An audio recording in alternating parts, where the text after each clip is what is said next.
National Legal Aid Service Board, and my role was primarily to work with different actors, mainly civil society actors who were engaged in legal aid, and out of that I was able to lead the process of developing the legislative framework as well as the policy framework for legal aid in Kenya, and which is in place to date. The opportunity to serve in the judiciary came in 2014. That was my last major engagement. I served in the judiciary as a chief registrar for 10 years, starting 2014 to 2024 when my term ended. I served for 2 terms under 3 chief justices, and that role being as challenging as it was, because the role of the chief registrar of the judiciary has very many angles to it. The chief registrar is also the secretary to the Judicial Service Commission. That means then that you're also serving as a secretary to a board, so to speak. So you have 2 jobs in one, full-time secretary JSC and chief registrar of the judiciary.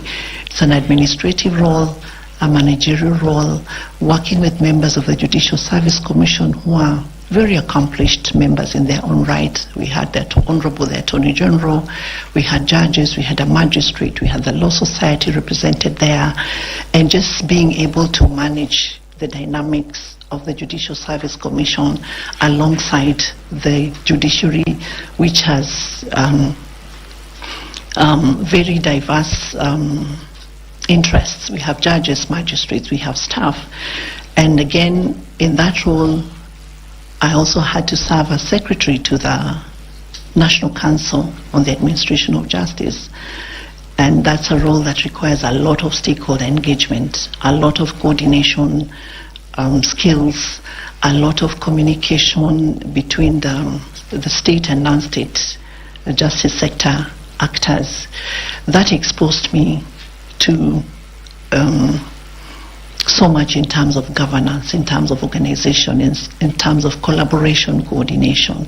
And these are all skills that are required for the position of chair of the IEBC. Having served as secretary of the Judicial Service Commission and having worked under 3 very competent chairs, I had an opportunity to learn a lot from them in terms of just managing all the dynamics that came my way. And I believe I did so successfully. And so I feel very prepared for the challenge of chair, Independent and Electoral Boundaries Commission chair. Thank you very much. I will ask Ms. Linda Kiomi to also do some questions for you. Thank you, Chairman. Honorable Amadi. The IEBC Act envisages a commission that comprises persons with mixed assets and skills, as well as different disciplines in their professional background. What is it that you are bringing into the IEBC as a chairperson that is different from what has been in the previous chairpersons? Mm-hmm. Yes. Thank you. I bring several skills. The position of chair of IEBC is a leadership position. It is also a judicious position, and it's a position that requires a lot of interrelations across the board: government, non-governmental organizations, international bodies, development partners, and all that. So I bring number one, I consider myself to be a unifier, just in my nature and character. Having had a lot of experience in high pressure environments, just being able to bring in the whole aspect of composure, competence, and genteel comportment, because it's a high pressure position at times, the times when it gets really, really difficult, and just being able to maintain that composure and to work with competence and taking into account what everybody's interests are, because eventually it is the chair to take a position. In the role of the chair involves, as a leader, it is the chair that plays a key role in setting the agenda. So in so doing, it means that then you have to be able to rally members around the vision that you have, so that the agenda is supported, so that people have a common view, a shared understanding of what the agenda is about. It's not just about bringing issues for discussion, but ensuring that there is that shared responsibility and shared vision. It is also the chair's role to make sure that you maintain good working relationship with each and every member of the commission, so that even outside of the commission meetings, there's a way that a chair should be able to reach out to the members and forge a relationship that will help in terms of moving the objectives of the commission forward. The chair also has to have a very close but independent working relationship with a secretary to the commission, because the secretary is the person that's in charge of the day-to-day running of the commission. And having been in the position of a secretary and having that understanding in running a big and busy institution, it's very clear to me where the role of the chair ends and where that of the secretary begins. So that is an advantage I'll be able to bring on board, so that we don't have an issue of overreach on the side of from the commission to the secretariat. It's also important for the chair to be able to, in a sense, protect the secretariat or the secretary and CEO from interference by members, because that does happen. And so if the secretary is exposed and doesn't have the protection of the chair, it then begins to compromise services, and it begins to affect work. It's also the responsibility of the chair to make sure that there is compliance with all the principles of governance. We have the Mwongozo governance framework that guides all public institutions, and having worked with that document, it gives an advantage to be able to manage the commission well. A chair has to have high emotional intelligence, which is a skill that I have, so that you know what to do at the right time. You know how to deal with emotions of other people. You understand when to push something, when to step back. And you also know how not to overspeak under pressure, not to operate in panic.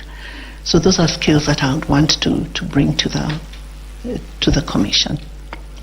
Maybe you could also expound or give information to this panel on whether or not you have any such skills.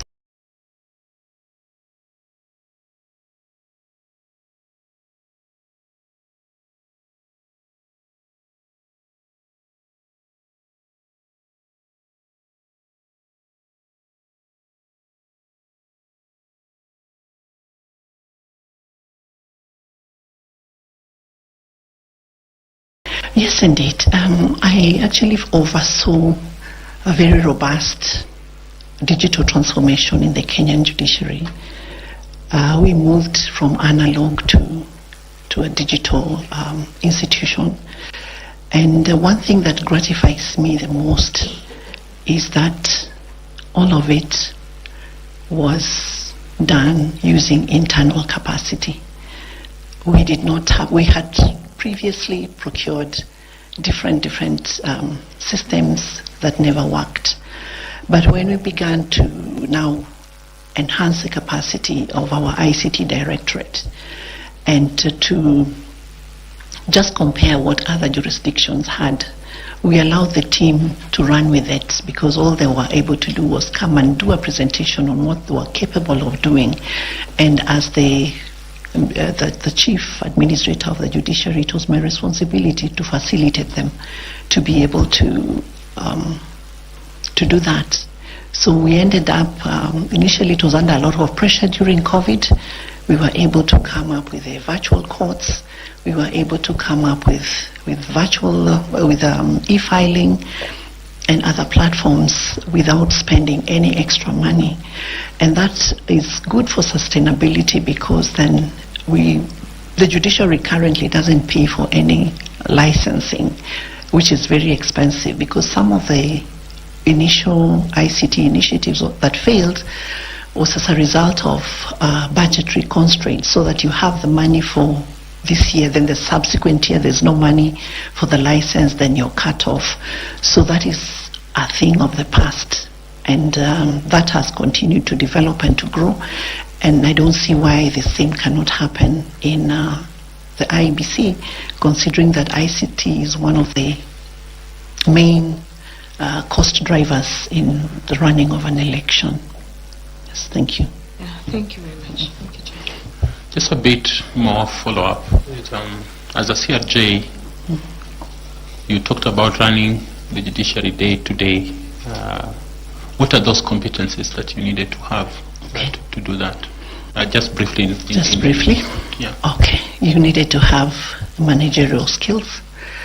You needed to have communication skills. You have to be able to communicate because there's so many things happening at the same time with very many different stakeholders. There's communication to go to the lawyers, there's communication to go to the court users committees, to the NCAJ, to the Witness Protection Agency. So communication was very, very important.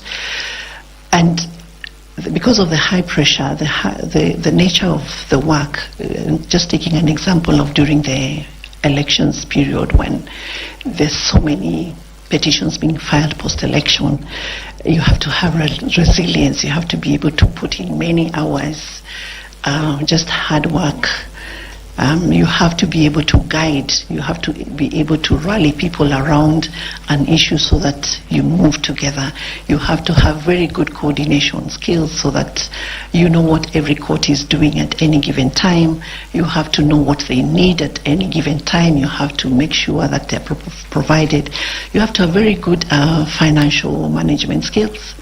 You have to be able to ensure that procurements are done on time, there are no delays.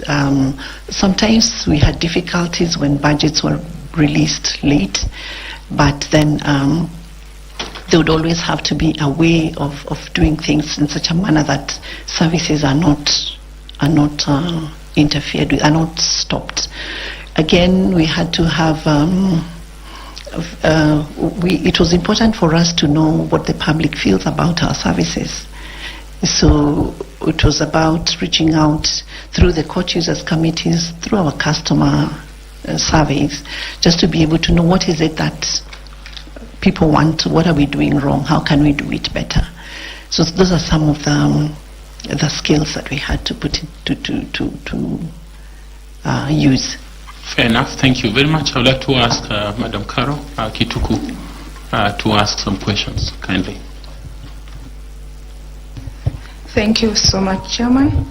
Honorable Amadi, if you are appointed the chairperson of the IBC, your knowledge of the law and the legal systems that governs the IBC will be critical in offering the strategic leadership, direction and guidance to the Commission.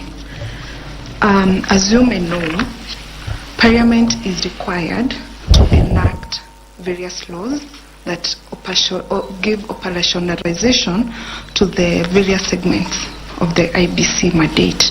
One of those laws could be the referendum law, the financing of campaigns law, the boundaries delimitation laws, just to mention a few. However, those laws have not been enacted to date. What do you perceive that to be, and how does that interfere or present challenges to the operations of the IBC? The failure to enact those laws. Indeed, the failure to enact laws to operationalize the IEBC a concern, should be a concern to all of us. For example, on the issue of the referendum mentioned, currently we do not have a framework for conducting a referendum, so that if we needed to have one today, then there will be a challenge. How do you do it? How do you even frame the referendum question? I'm aware also that Article 100 that talks about the participation of women, persons with disability, the marginalized and all that, has not been operationalized. So it leaves us in a place where it is difficult to meet the objectives of the Constitution and what was envisioned by Kenyans when they demanded for those things in the making of the Constitution. I'm also aware that the IEBC has attempted to seek advisory opinions on some of these matters. For example, where we have delay in the issue of boundaries delimitation. So what happens? The Supreme Court has also delayed in giving that, meaning that then there is no clarity on how we move in terms of conducting the boundaries delimitation. The Campaign Financing Bill Act was stopped by the court for certain reasons. It was a good law, according to me, that would have helped us to decommercialize campaigns and elections. It would have helped us to be more accountable, more transparent in the sources of funding when it comes to elections. But there is a conservatory order that is still there since 2017, and I think that issue needs to be resolved. And some of these issues can be resolved just by reaching out and having continuous engagements with the different stakeholders. I know that IEBC is not a member of the National Council on the Administration of Justice, which is the council that brings together all justice actors in civil society, the state actors as well.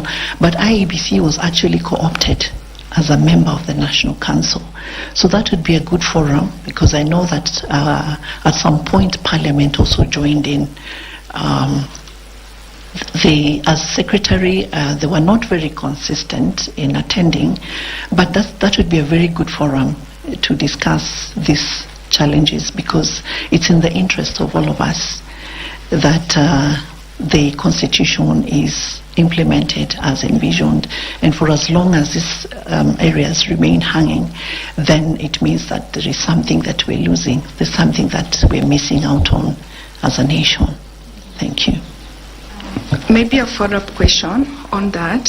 If you're successful and become the chairperson of the IBC, how do you propose to circumvent some of those challenges that have been brought about by the failure of Parliament to enact those laws, the lacunas in laws? Because in the meantime, IBC must perform its mandate. What I see as an immediate low-hanging fruit is just continuous engagement, and also getting the general public to understand those issues. I know that IEBC engages a lot in voter education, and my view has always been it shouldn't just be about how to vote, how to use the ballot, but why should I? Am I picking people who are going to make sure that these things get to happen? So we have to keep engaging at all levels, from the parliamentary level, Senate, and then the general public, other actors, so that we just develop a shared vision for this nation. Things that I think going forward, my view is that in Kenya we legislate a lot. We legislate on almost everything. There are certain things that there should be room for just administrative action, so that we are not waiting for law to be able to do everything. I think there is that issue of trust, and so because of that we tend to legislate even the smallest thing that can be done just administratively through maybe a policy framework, and then that would be my view. Thank you. Having worked as a judicial officer and obviously having had the experience of working as a chief registrar of the judiciary, how do you see, or what do you think is the role of the court in adjudicating electoral disputes, and particularly these disputes that regard to the lacunas in law? Does the court have any role or any function to do?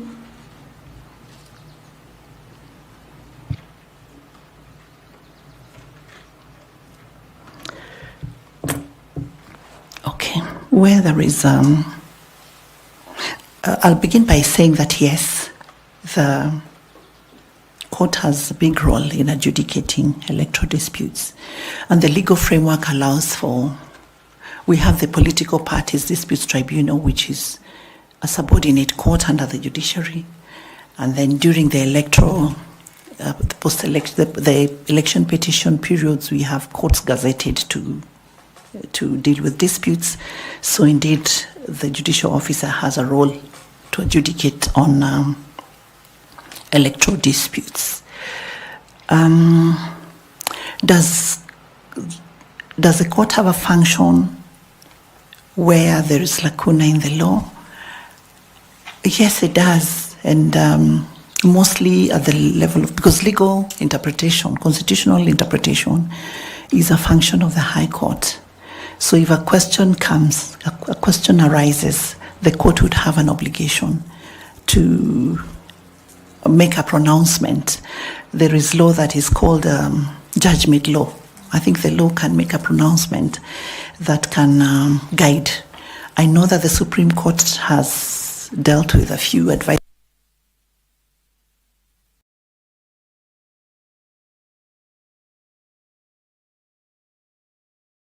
Given direction, some of which has been ignored.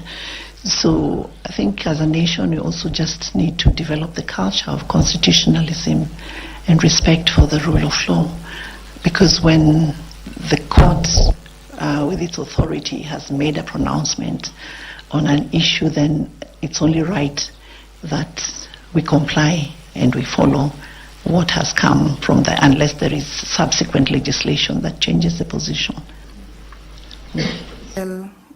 The court to pronounce itself on this issue. Can the IBC go to court to can IBC go to court to compel Parliament to enact these laws and provide the required legislative framework? Is that something that would be within the mandate of the court to do?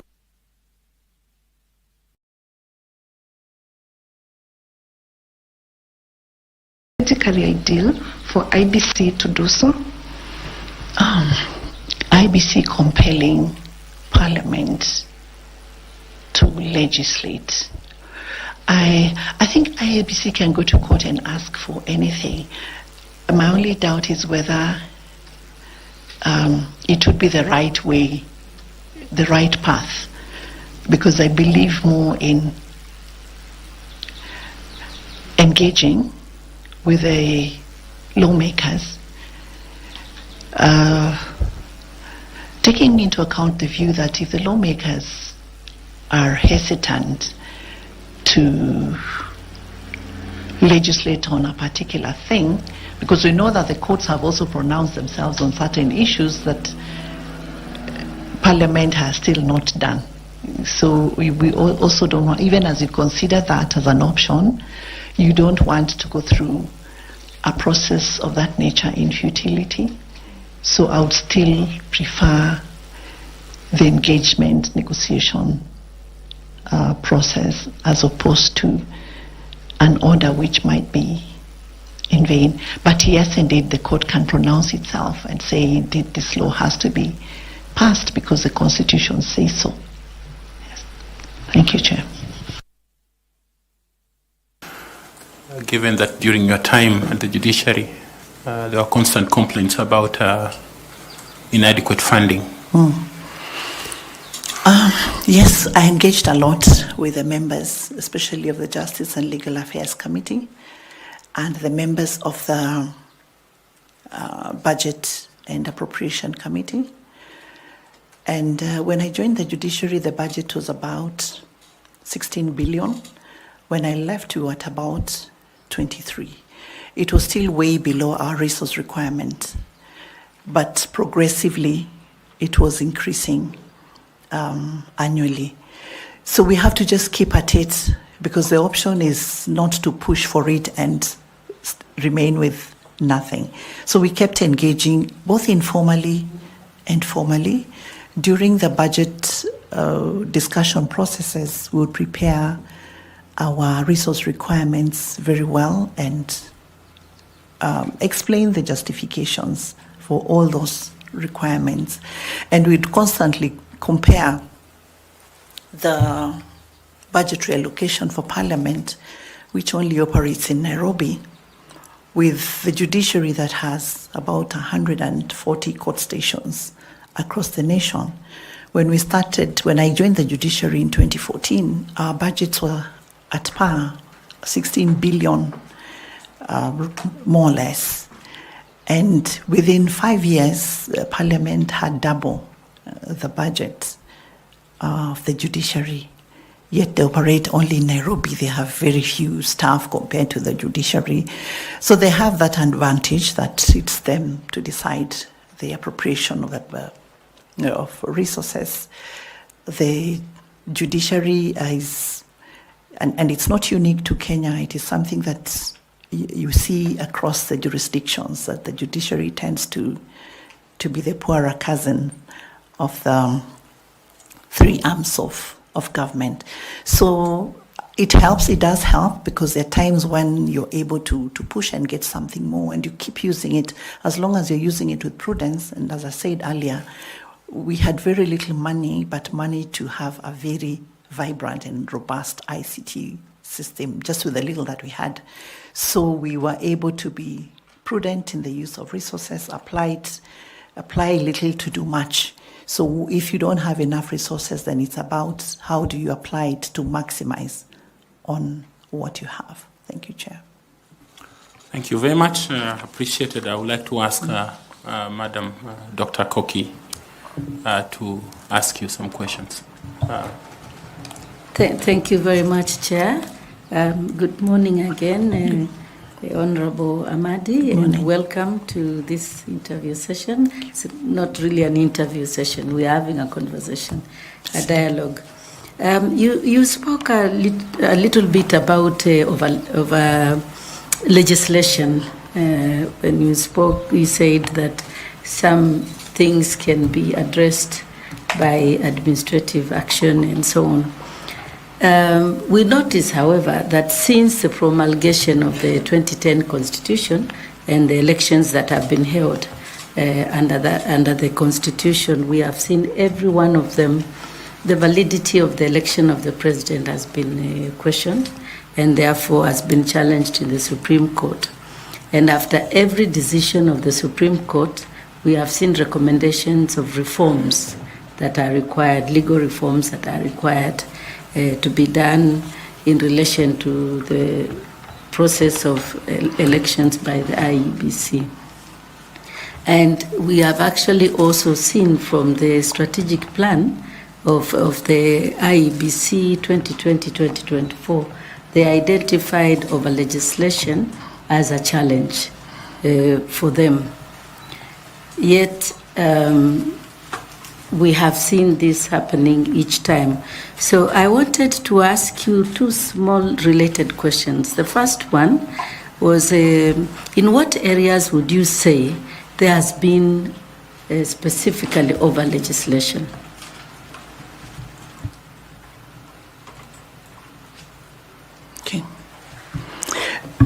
So thank you for that question, Chair. In what areas do we have of our legislation? I'll give a small example. The issue of polling stations and the number of voters that can vote per polling station. The regulations give the number as 700 per polling station. And from our voter turnout history, our voter turnout is around 65% on average. There are stations that get as low as 40%, others as high as 90%. So with 700 people per polling station, right now our register has about 22.3 million registered voters. So if you put the number at 700 voters, we then end up with over 45,000 vote polling stations. If this was dealt with administratively, so that maybe you can decide that you increase the number to say 1,000 per polling station. It's still doable, it's still possible to do 700 people per polling station. If 700 turn up, if 600 turn up, you can still manage them within the day. The effect of that would be to reduce the polling stations to 22,000. Meaning you're then reducing the cost, the logistical inputs, the transport, the security, the temporary staff, the ballot boxes. You reduce to be commensurate with a reduced number of polling stations. But now when the hands of the IEBC are tied to that number, then you double the budget. And we know that we're trying to save on resources. We are always talking about austerity measures. We have legislation also on technology, which is a good thing.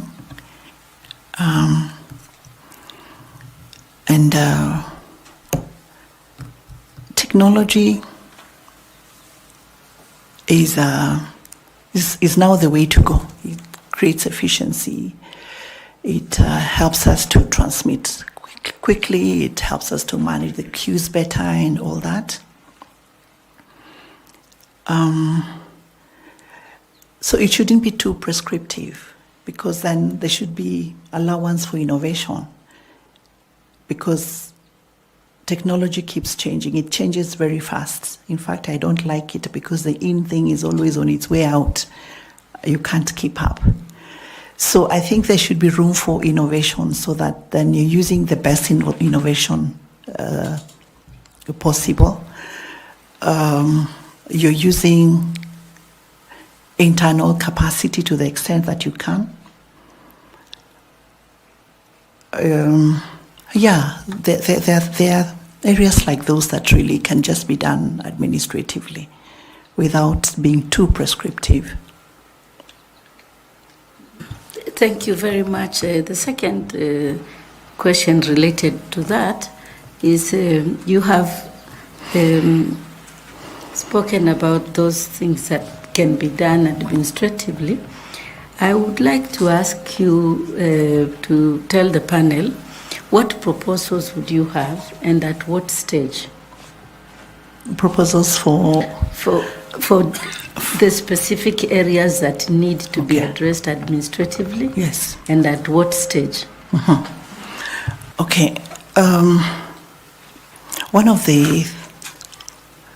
the committees of the IEBC is that deals with dispute resolution, deals with legislative reform, and also acts as liaison between the Commission and political parties. That would be the right place to have those discussions, so that we're looking at broadly which are the areas that are hindering rather than enhancing the work of the Commission. Map out those areas and then give a proposal, prepare a proposal for legislative reform, because we're looking at coming up with legislation that is more enabling than hindering some of the more administrative-like processes. It should be done as soon as possible, because if we're talking about the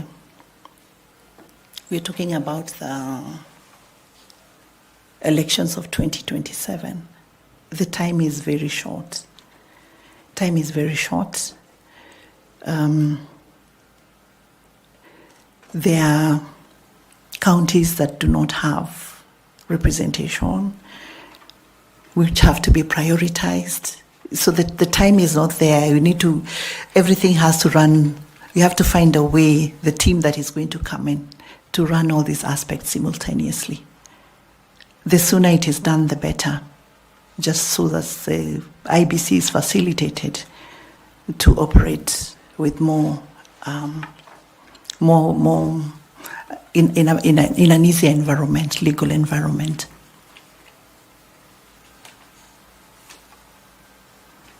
Thank you very much, Honorable Amadi, and thank you, Chair. Madam Amadi, whereas it is maybe helpful to take administrative so that we don't over-legislate. For instance, in the matter you raised of the polling stations. Whereas that may be better for the pocket of the taxpayers, how will that be counterproductive for the voter? Thank you, Chair. That would be counterproductive if the IEBC did not take into account the sparsely populated areas. It would be counterproductive where the IEBC did not take into account the very densely populated areas. The beauty of it is that it gives that flexibility so that you're able to look at what are the community interests in a particular place. How are the roads? Where is the farthest or the nearest administrative center? So as long as all these issues are taken into account, it would be okay. But if they were ignored for whatever reason, if the IEBC is not strategic about mapping out the polling areas, the polling centers, that can be counterproductive. Thank you. Tanui, FCPA, please kindly ask your questions. Thank you, Chair. Let me start by acknowledging that I have interacted with Honorable Amadi in my course of duty. So I want that to be on record. Madam Amadi, you've been at the judiciary. Yes. And also the GSC. Kindly confirm to me and this panel, were GSC commissioners full-time or part-time? They were part-time.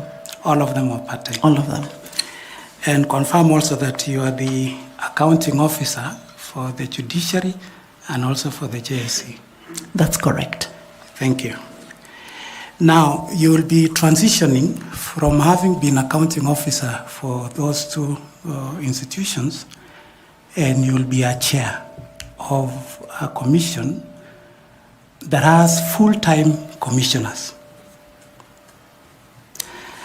And secondly, the former chair of IEBC, Isaac Hassan, he did observe in his book that in a commission where there is dual executive structure with a chairperson and also an accounting officer, he did indicate that there is always a risk of a chairperson getting the blame for the failures of the institution, and likewise for the CEO.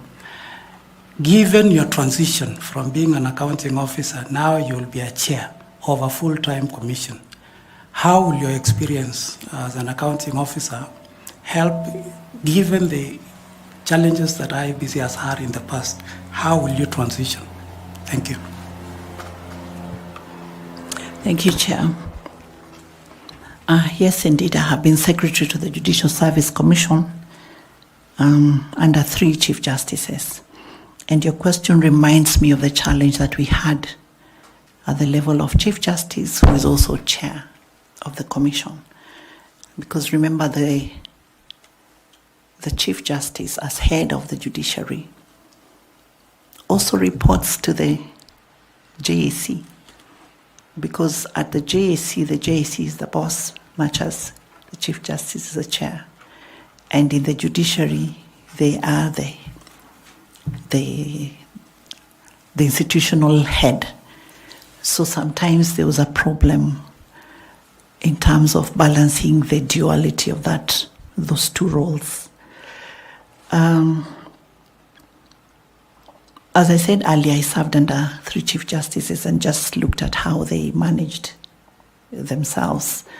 At what point, the challenge was always, at what point do I put my foot down as head of the judiciary? At what point is this now a commission issue? Because sometimes there tended to be that overlap. Where, for example, the Chief Justice has a particular view on an issue that's affecting the judiciary, and the Commission has a different view. It's something that kept playing out. So what we did, one of the things I did earlier in my time at the judiciary was to develop a Judicial Service Commission charter, which clarified rules, indicating how far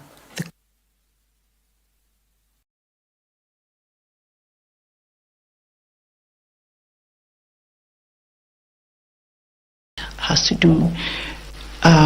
So that is what guided. We had a charter that helped us to manage that.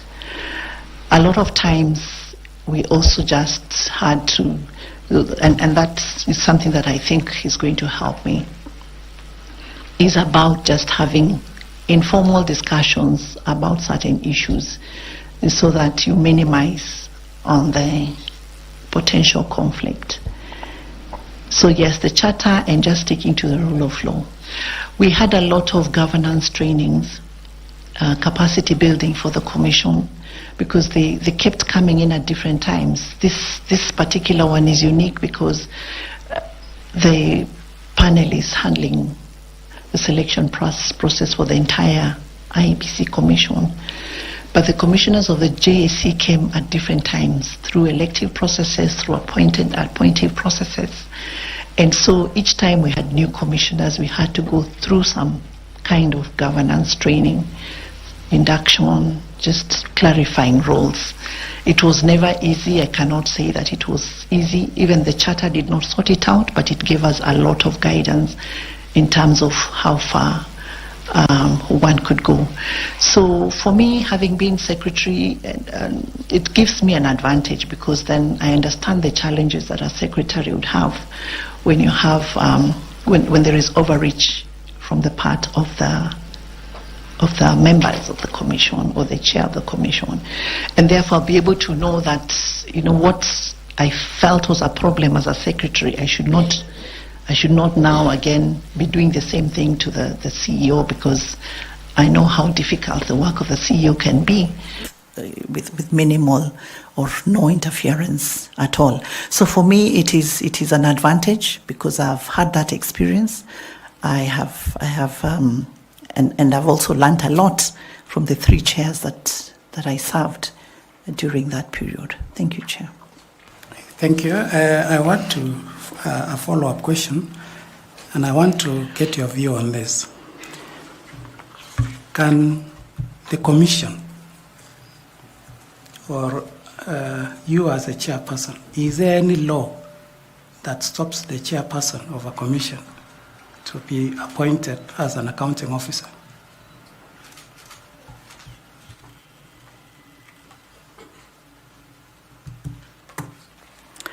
I'm not aware of any law. It's more because the appointment of accounting officers is technically by the CS National Treasury. It's not by the institution, so that you are you are appointed to serve in an institution, but the formal appointment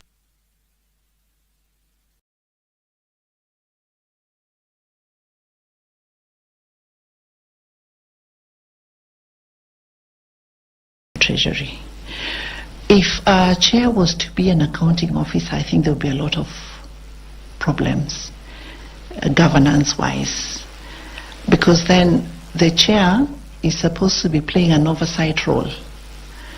So if the chair is again the accounting officer, there's obviously conflict there. It will be difficult to say audit the institution, because remember, the internal auditor reports directly to the chair, to the commission, not to the CEO. So if the chair is then again the accounting officer, there is a problem there. So I'm not aware of the law any law that stops that, but I know that it doesn't. It would be a huge governance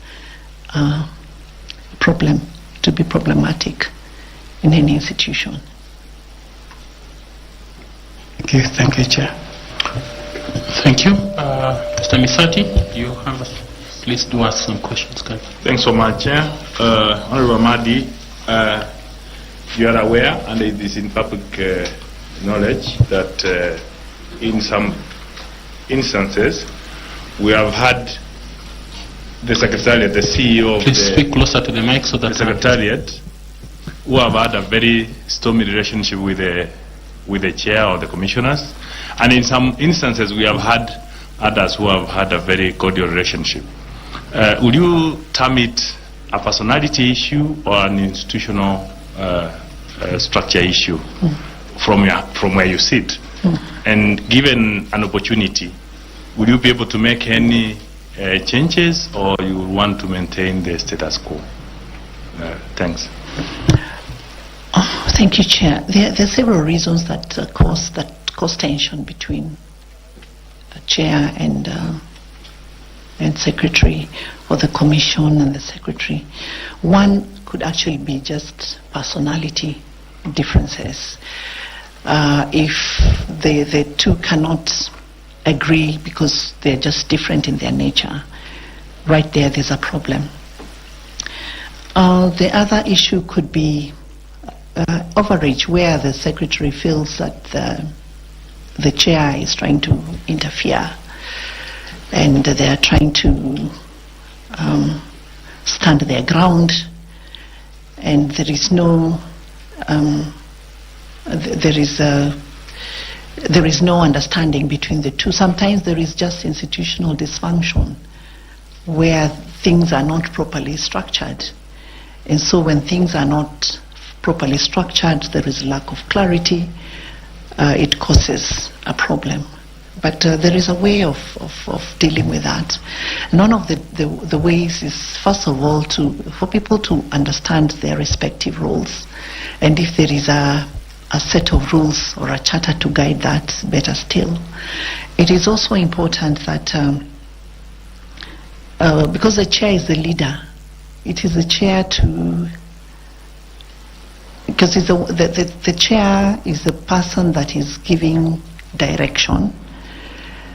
If, for example, the Secretary, the CEO, is not taking instruction or not doing or not implementing the resolutions of the Commission, because really one of the roles of the Chair of the Secretary is to ensure that all the resolutions of the Commission are implemented, it then becomes a disciplinary issue, because that is a role that is assigned by their job description, so you cannot get away from that.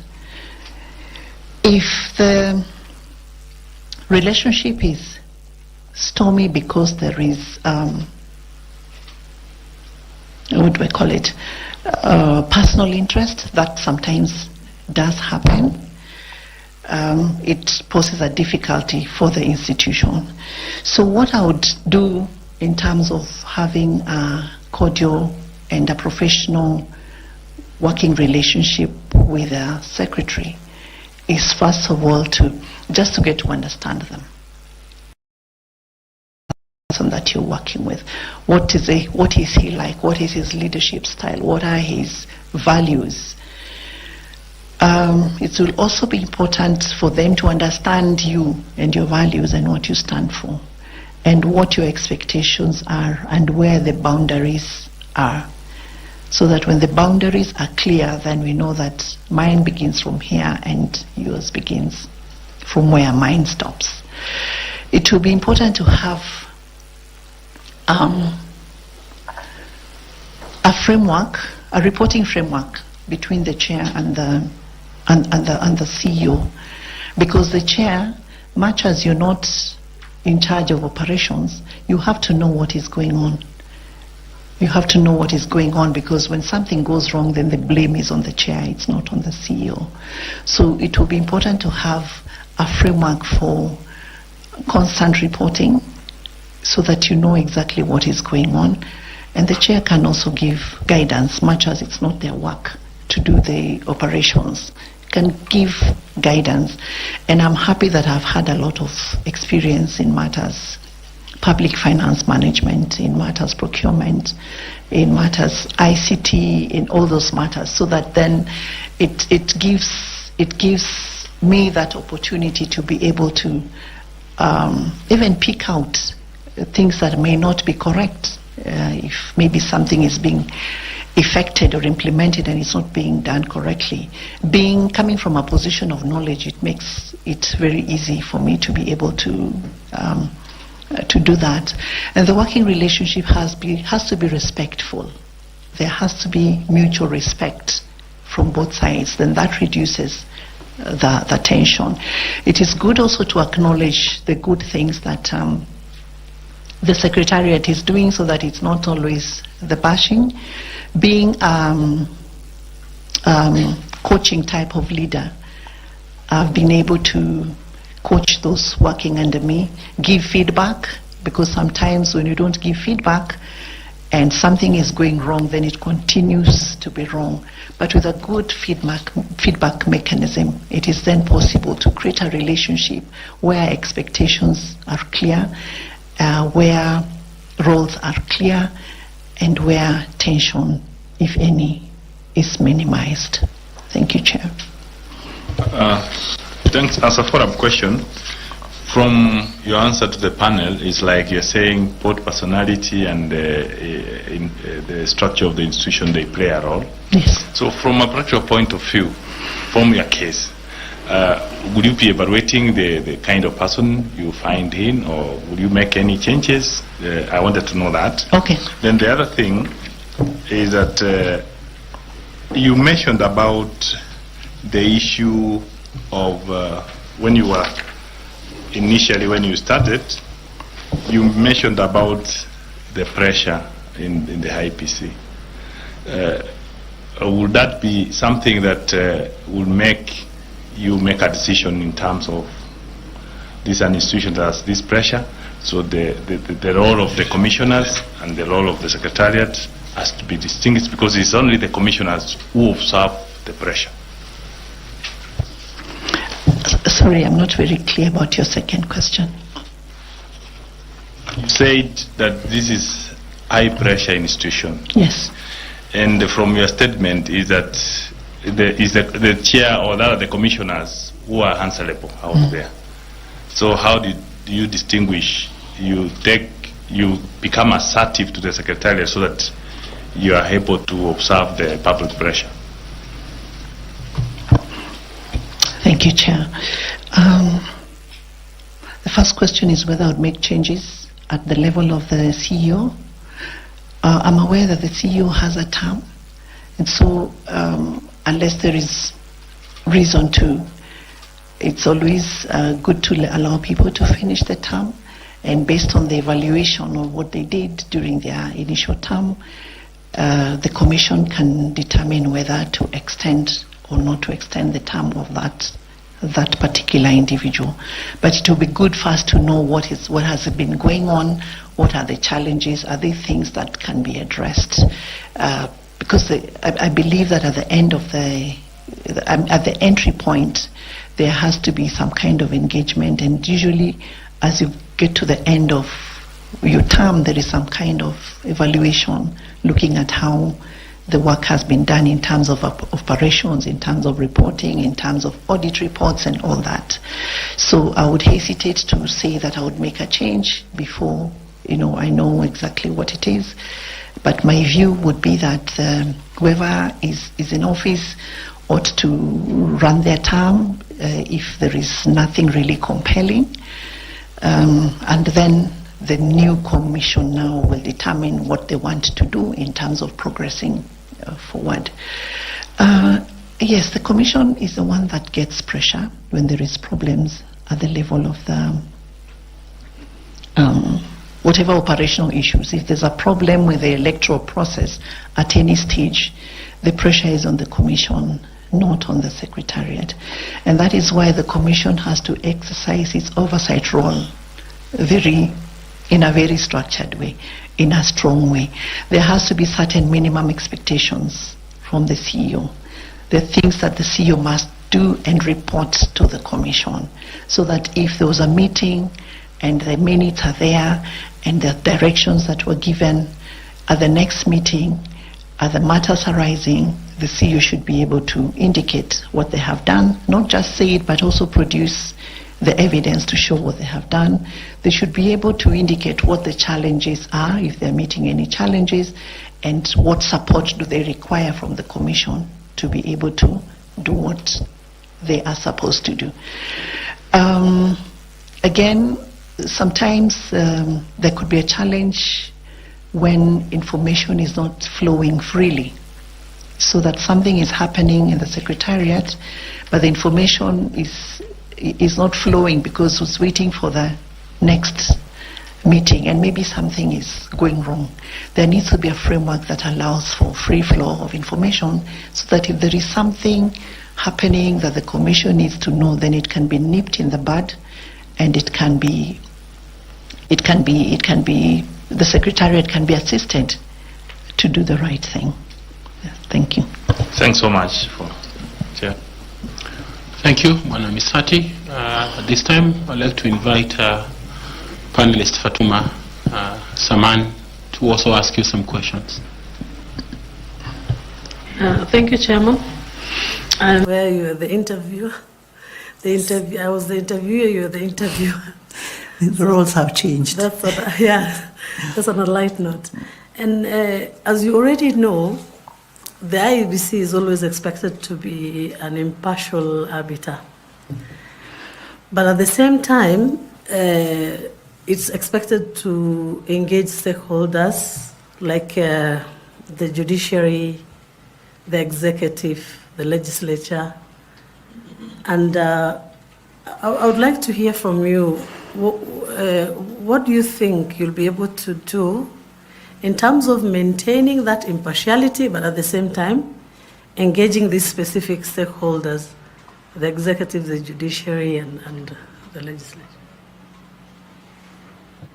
Thank you so much, Chair. Yes, indeed, the IEBC is supposed to be an impartial arbiter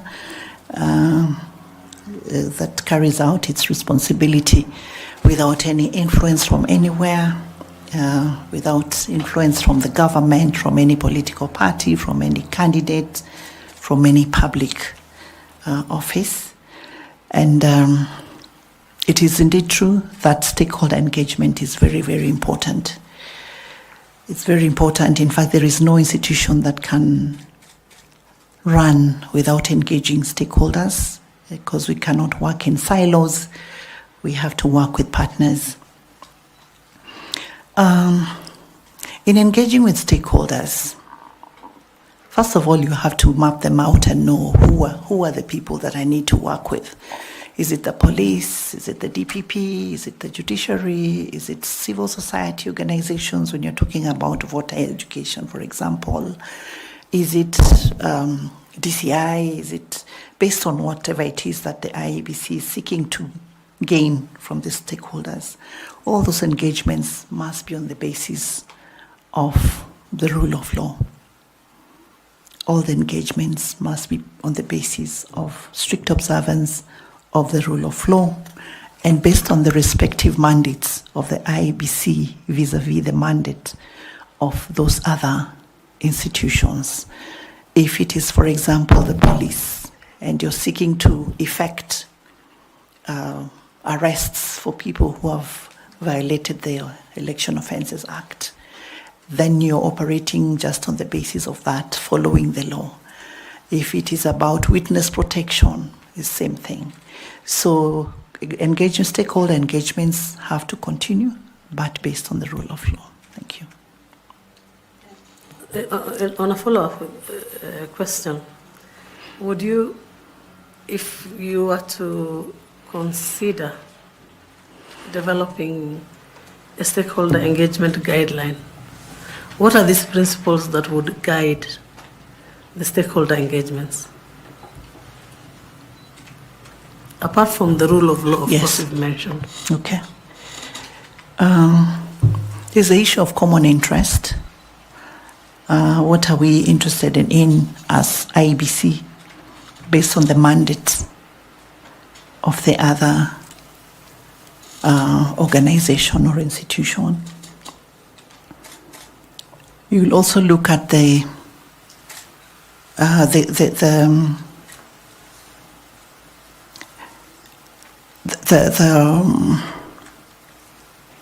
what do I say?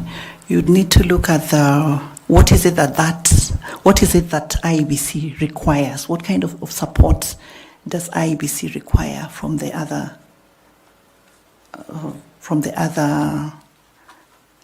organization? It also has to be based on mutual respect.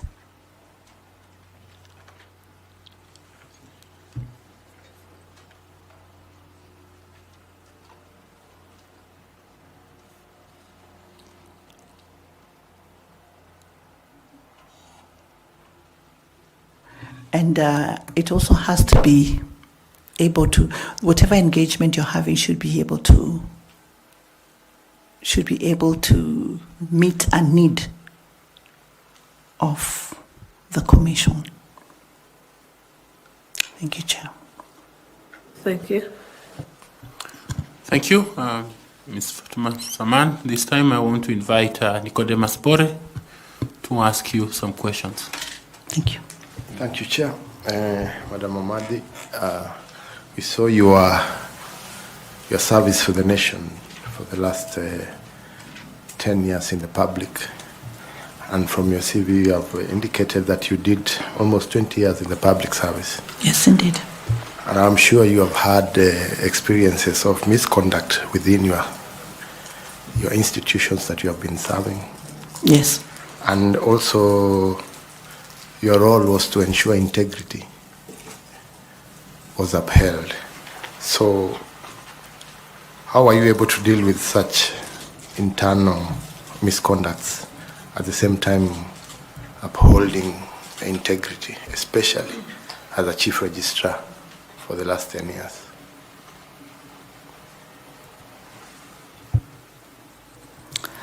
Okay.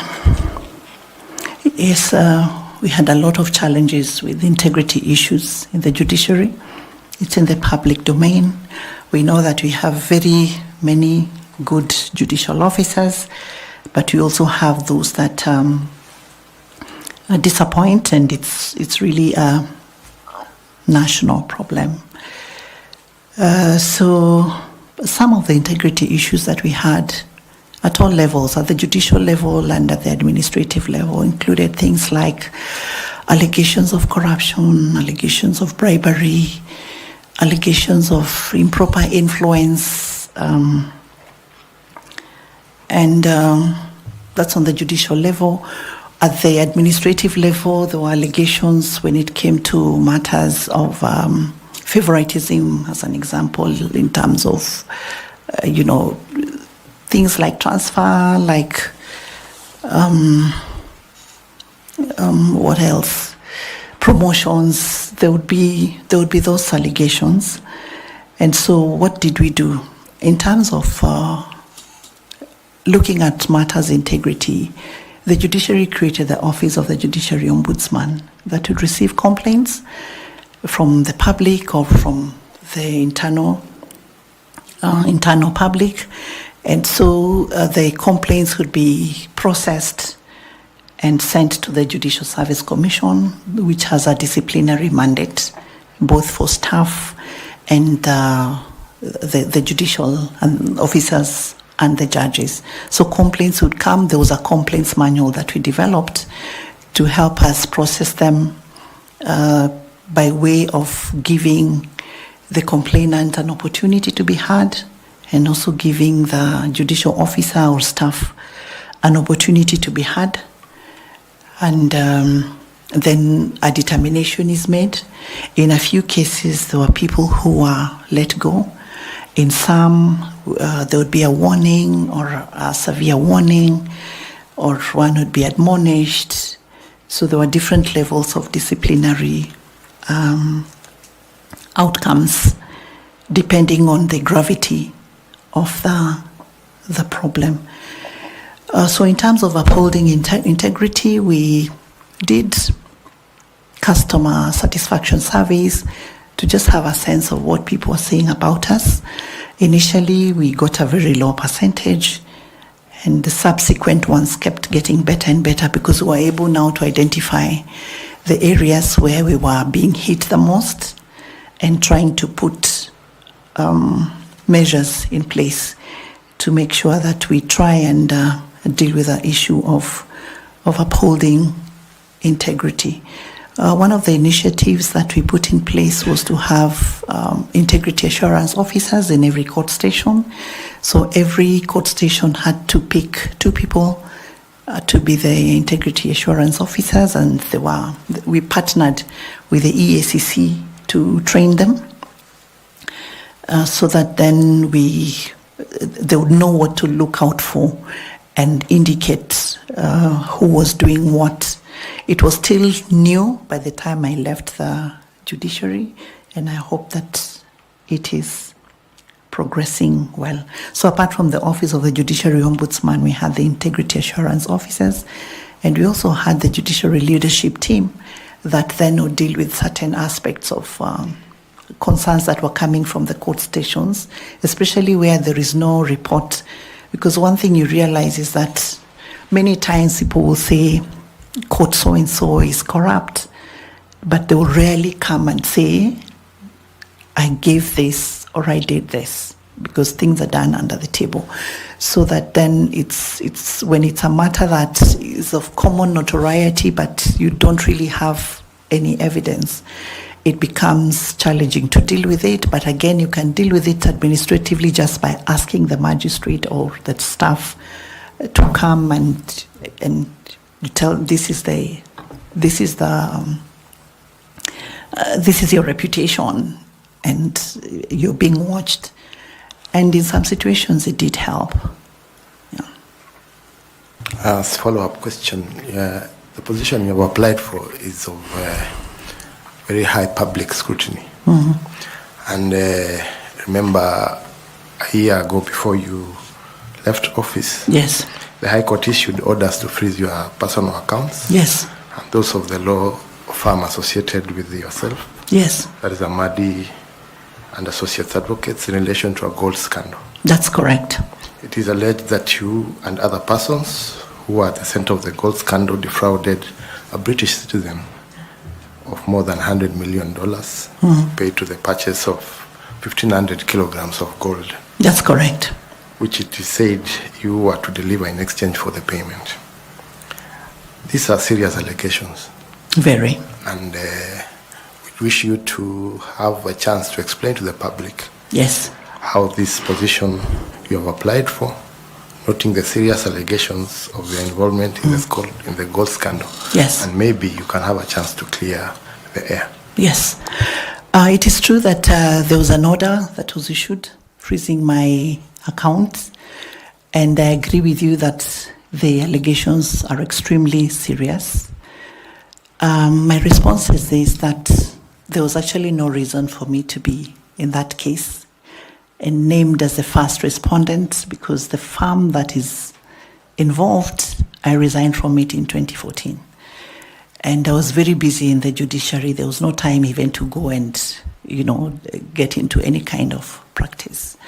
So for me, it was a malicious attack, and which is something that is, when you're in public service, you must be ready for. Public service at certain levels is not for the faint-hearted. So it was an attempt to shake me, an attempt to mudsling my reputation because I've upheld my integrity.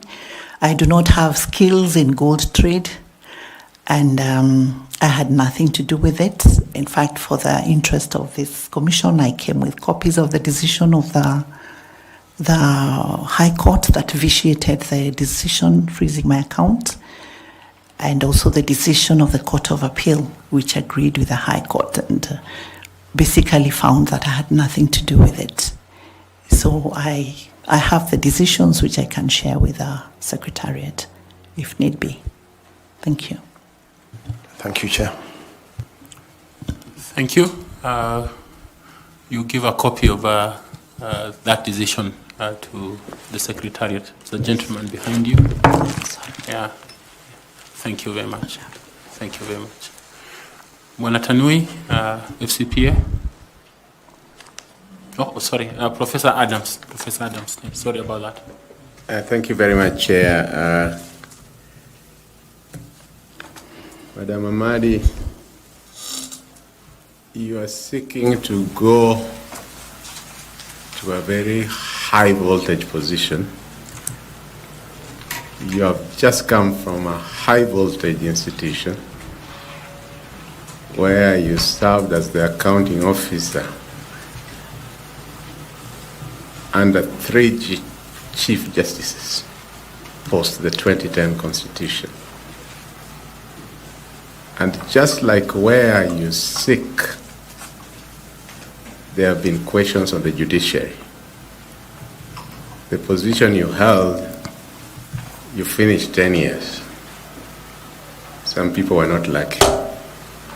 Where you are going, most of them usually also end up finishing their terms. And even when they finish, the country is usually divided as to whether they are a hero or a villain. Looking back to the institution you have just come from, bearing in mind that there was the Ringera team, that there was the radical surgery, that there was the vetting board, and still questions arose, still arise to this day on that judiciary. Looking back on your service, is there anything you would do differently in terms of promoting institutional integrity in the judiciary? Looking and reflecting now that you have exited. Yeah. Thank you very much. Indeed, I have come from a very high voltage position, and I was very conscious of the fact that IEBC is also very high voltage before I consulted within myself and decided that I wanted to give it a try. I don't know whether it's because I'm used to it, but I know that I've been tested and I have been tried, and I've undertaken high voltage national processes relating to the transition of 2 presidents in this country. And I did it successfully under immense pressure. I never lost my composure. I never lost my comportment, and it's because I have a very high self-awareness. And for as long as I'm following the rule of law, it really doesn't matter. I applied knowing that IEBC is one of the most vilified institutions in this country, either as by way of perception or whether it's real, whether the things that IEBC is accused of are true or not true. I can't sit here and say that this is the this is this is what they did wrong. But I know that I'm able to take pressure, and I know that I have very high emotional intelligence. I know that I'm able to be a unifying factor in the Commission. I'm able to reach out because I believe that sometimes what we've seen is there is a lot of problems even at party nomination levels before it comes to the IEBC. And when there is trouble at the nomination level, it is likely to show up at the electoral levels. So my thinking is that constant engagement with the political parties and other players is very important so that there is no suspicion. There's a lot of work that needs to be done in terms of restoring public trust in the IEBC, because this is our country and this is our institution. And we need to get to a level where we're able to trust outcomes. I remember in 2017, the Judiciary Committee on Elections visited one jurisdiction. It was Ghana, to see how they do their electoral dispute resolution. That year we had the previous year we had 388 election disputes in the judiciary. In Ghana, they only had 7. Reason? The trust that they have in the electoral body. And my vision is to see an IEBC like that in this country, where an election can happen and people feel that, yes, I lost, but I lost fairly. We need to deal with the party discipline first. There are times when we all know in this nation that for the so-called stronghold areas, once you have the party ticket, then you're as good as elected. Voter education remains so important because the people who fight, the people who are used to cause violence, are the same voters. So my view is that as the IEBC does voter education, it's important to extend it to civic education so that it's not just voter education.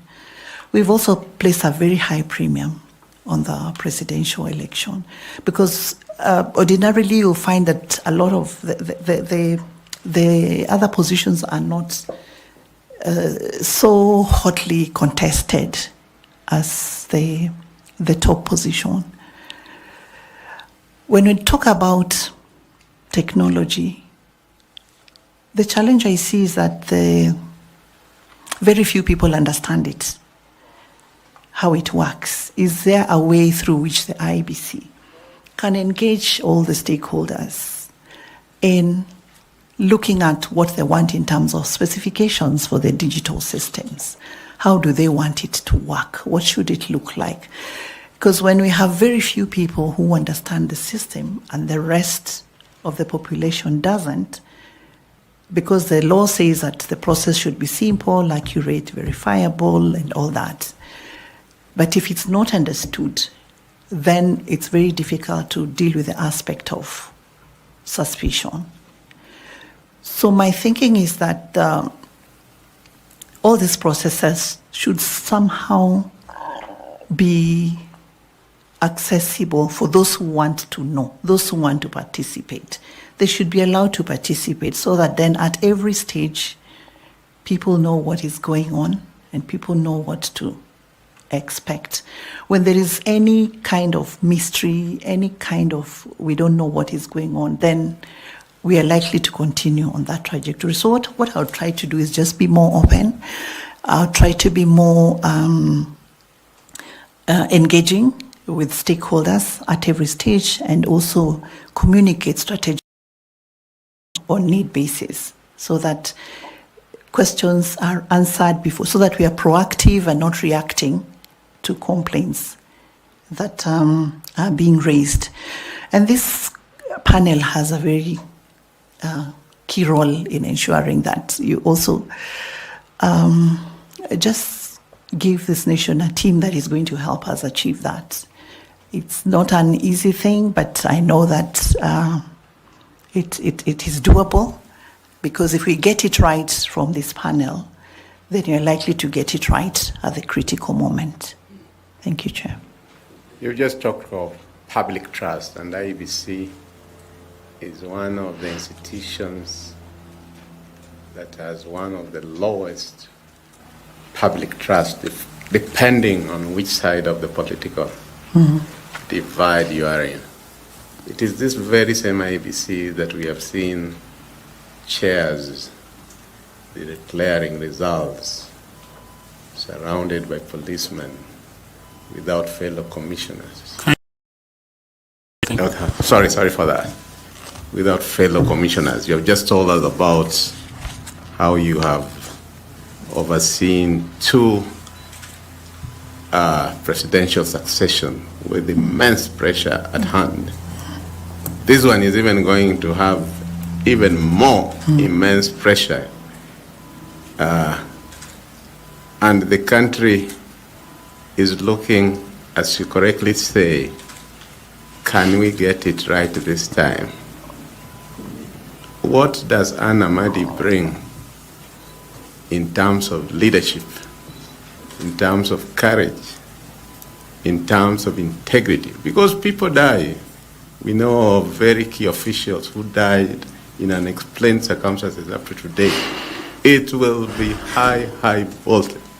What does Amadi bring that people can look and say, this time round, as you correctly say, we can have an election in which the loser says that all is right, or in which the Supreme Court does not nullify, or in which the Supreme Court listens but doesn't say that irrespective of this and this and this should have been done this way. But because of the security of the nation, we need it. Thank you, Chair.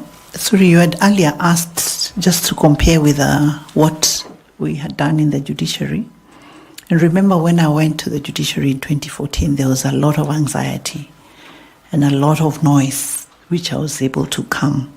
There was a lot of integrity issues which are in the public domain, and which we were able to manage and reduce significantly.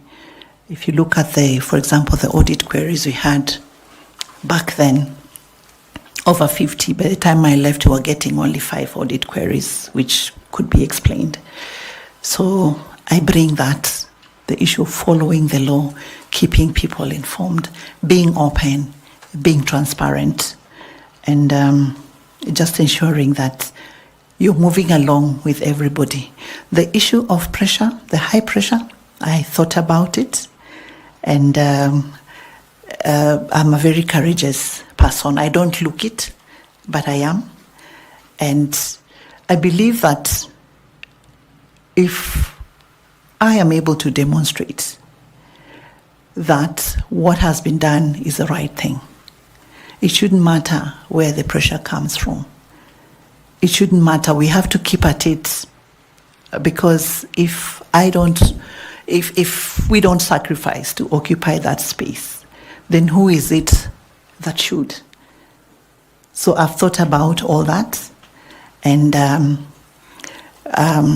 with my patriotism, I am ready for any eventuality, should it happen in the way that you have described it. It's very scary, but doable, and I'm ready for it, Chair. Thank you. Thank you, Chair. So where do you draw your strength from? I draw my strength, first of all, I'm a believer, and I always know that if I'm doing the right thing, then I'm guided from high up. I draw my strength from sticking to the truth, what is true, because the truth can never become a lie, and lies can never become true. I draw my strength from my self-awareness. I know how far I'm able to go, and I know where I cannot go. So that is where my strength comes from. Thank you, Chair. Okay, I'll move to FCPA Tanui to ask further questions. Thank you, Chair. And Honorable Amadi, I heard you mention about Ghana, how they have been able to hold successful elections.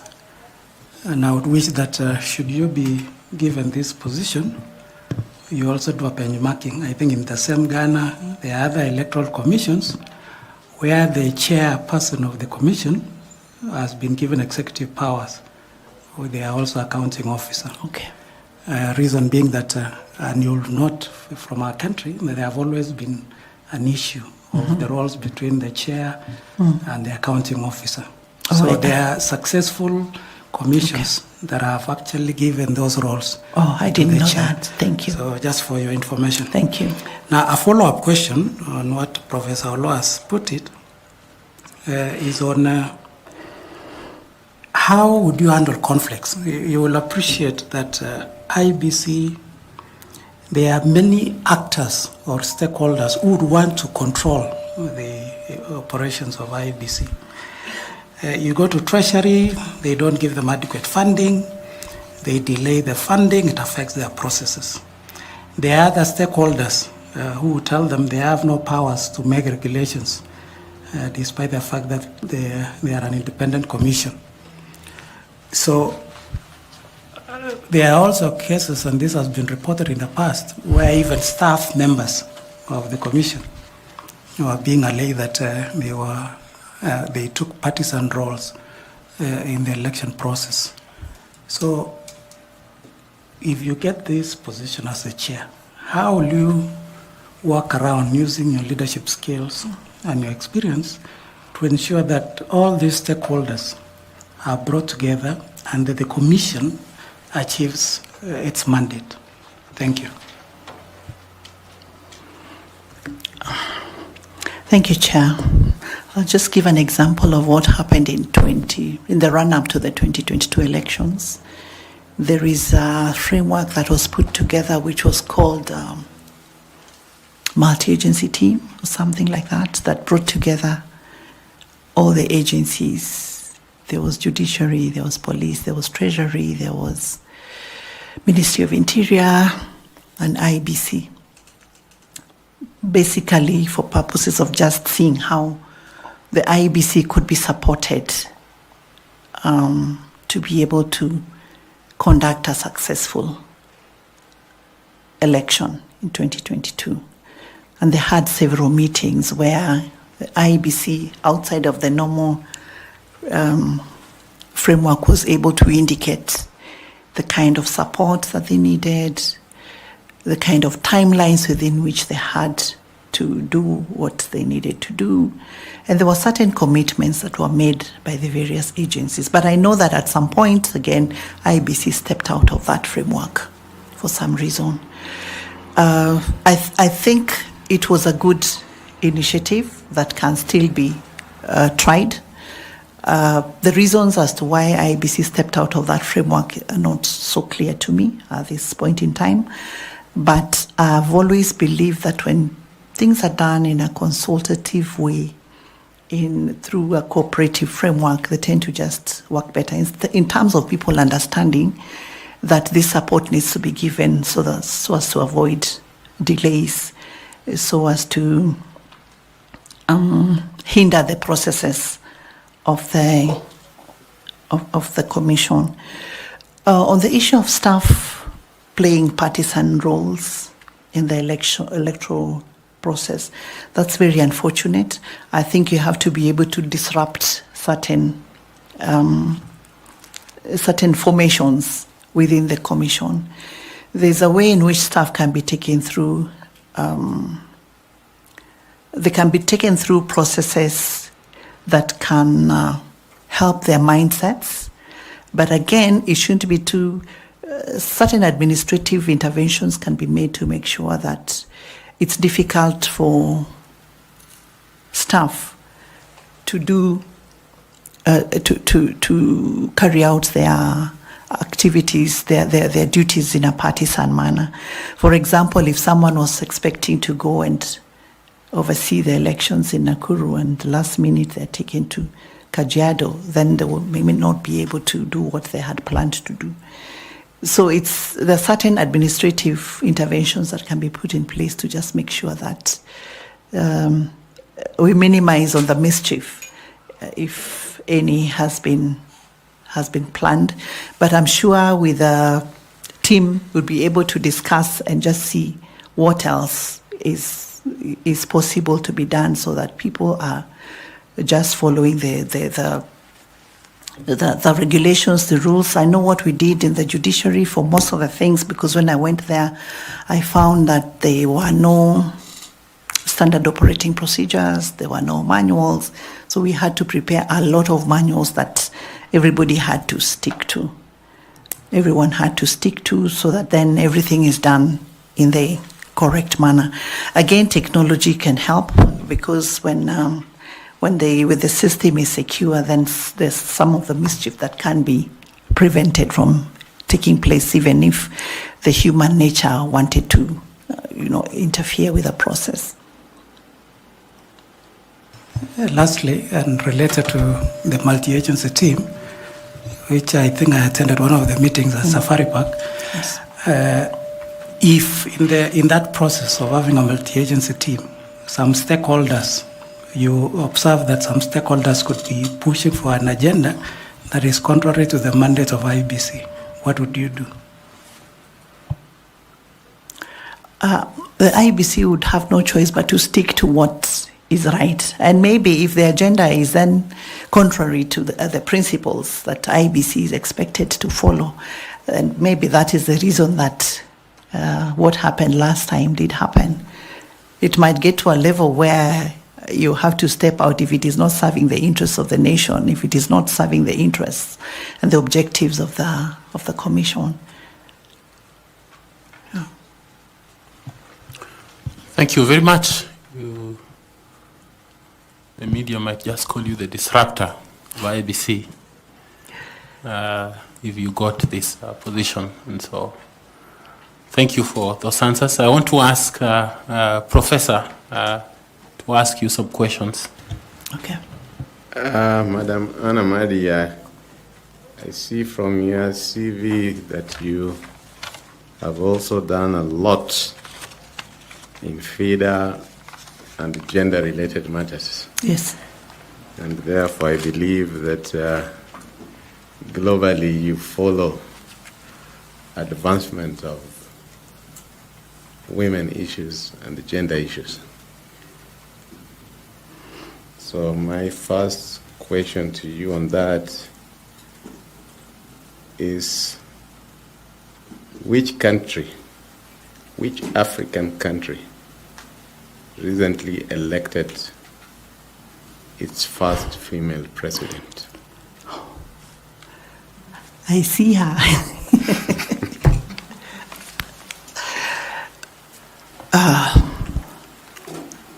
Namibia. Okay, proceed. The Senate represents counties, and we have 47 counties, but we also, in terms of the number of senators, we have 67. How do you explain the extra 20 as per the Constitution and Elections, IEBC and Elections Act? The extra 20. Those would be the special seats for women, for persons with disabilities, for the marginalized, those special interest groups. And they come in through party lists which are submitted to the IEBC, and those party lists cannot be changed. They're final. And so the parties are assigned the nominated seats based on a pro rata basis. So that is how the 20 come in. Thank you, Chair. Thank you, Chair. Thank you. Madam Amadi, you are aware that by law we are required to ask for public participation. Yes. On the candidates that we shortlist. but also to do some due diligence around them. True. One of this matter that has been brought to your attention is a matter through a memorandum dated 19th of March 2025 by an individual who says that he's a citizen of Kenya, and he claims in his memoranda the following. Alleges that during your tenure as the registrar to the judiciary and also as secretary to the Judicial Service Commission, you failed to comply with express court orders and or the directions in matters in which the commission was directly involved. So the rule of law. Number B, the petitioner claims that in the case 34, petition 34 of 2014, in which JSC was directed to publicize procedures for all its, let me just use my glasses, for all its disciplinary and investigative processes within 90 days of the judgment. He claims that you did not comply with that judgment. C, the petitioner cites the case of the Republic versus Salaries and Remuneration Commission and two others, civil application number 58 of 2020, in which the court ordered payment of backdated salaries to the judges to be refunded, which you disobeyed. Number D, it says that maybe I should ask the Vice Chair to pick up number D and E, kindly, just to clarify and put the questions to you. Thank you, Chair. It's just a continuation, Honorable Amadi. Yes. That the memorandum also states that it was alleged that you should not take a lead role in IEBC, now given your past work record according to his memoranda. Yes. And also that he requests the panel to indulge you on how, during your tenure, you assisted the judiciary in handling rampant corruption complaints within the judiciary. Thank you, Chair. Okay. Thank you very much, Chair. I saw the petition last night, so I didn't have an opportunity to engage with it thoroughly and to give a comprehensive response. But nonetheless, I will say this, that the decision that whoever the complainant is talking about related to judges' salaries. Salaries of judges are not paid by the judiciary. They are a direct charge to the consolidated fund. So that when a decision like that is made, then my role is to communicate to the National Treasury for effect, which I did. And if I had had an opportunity, then I would have found a way of getting the material to respond. But I did comply, and so it is the executive that pays the judges directly. The chief registrar only pays the magistrates and the staff. So the rule of law was followed. Then the one on... So did you advise the National Treasury? Yes. Yes, we did advise the National Treasury, and I think the SRC as well, because it had a huge budgetary implication. Then the one that, what is it?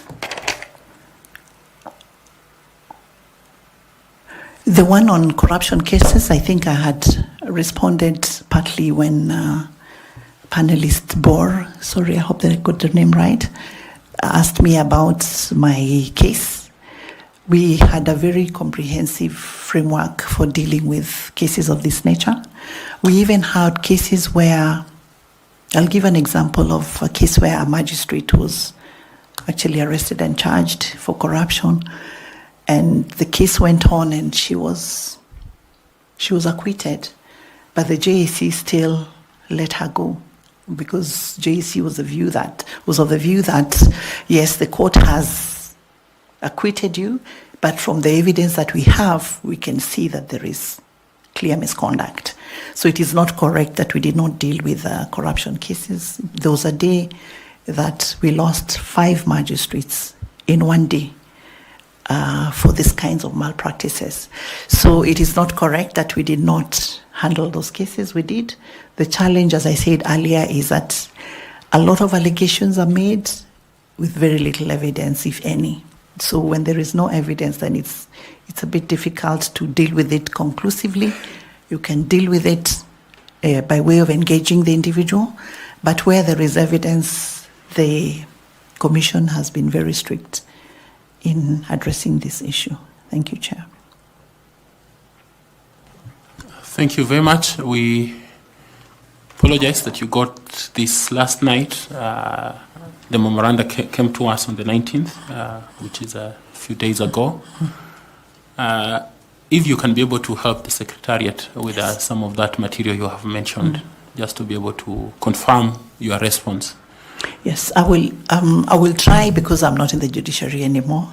So it means asking someone to help me retrieve that. I will make the attempt nonetheless. And maybe you can give me the timeline within which that should be done, so that if I'm able to get the material, then I'll be able to respond more comprehensively. Do that in the course of this week. Okay. Yeah, today is Monday, so if you do that by Friday, it will be okay. Thank you, Chair. Yes. Allow me to thank you for coming. Thank you for having me. And to just say that we have enjoyed interacting with you. We have learned a lot about your work in the past, the judiciary, your work with FIDA, your community engagement, and we are grateful to the responses you have given to us. I'd like to ask you if you have any question for us, so that we can be able to respond, if at all. Mine is just to wish you well. It's a challenging process, very daunting, but you have what it takes. So I just want to wish you well and to thank you so much for having me. May God bless you. Thank you very much. You have a bottle of water before you. Feel free to take it with you. Ensure that you have your certificates and your documents so that you don't leave them with us. And if there's anything else that we can do, the Secretariat will be at hand to attend to you. Otherwise, these members have enjoyed interacting with you. Thank you very much. And we wish you well. Thank you. Asante. Shukran.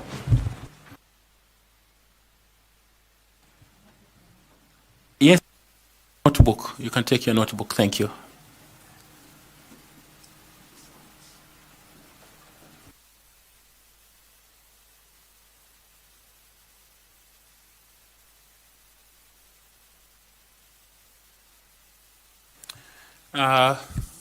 So media, I can see some of you very keen fixing your camera on our documents. The documents are not for public consumption. So please take some judicial control so that we are not exposing them to the public. It's the interview, not the documents. At this point, I want to ask you to, again, give us some time. Please, we thank you for doing this for us. Give us some time so that we can finish our processes together. Please do so quickly. So turn off, please turn off. Don't leave your mics on. Just turn off your cameras, your mics.